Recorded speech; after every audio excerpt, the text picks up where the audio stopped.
Red Bull KYT. Ni helmet yang ramai gila cari, yang tengah kita pun tunggu lama nak dapat. Kedai-kedai lain mungkin dah dapat tapi kita lambat sikit lah. KYT TTR Jet collab dengan Red Bull.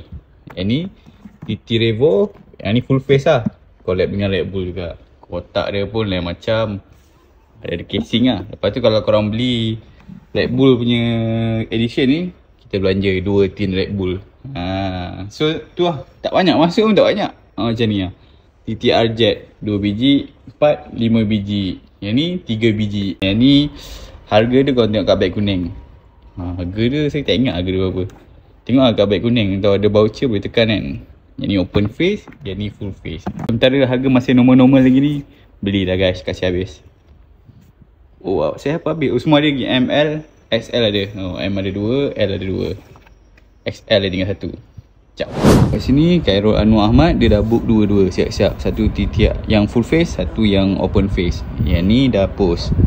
So guys, tekan beg kuning. Barang panas, barang memang laku keras.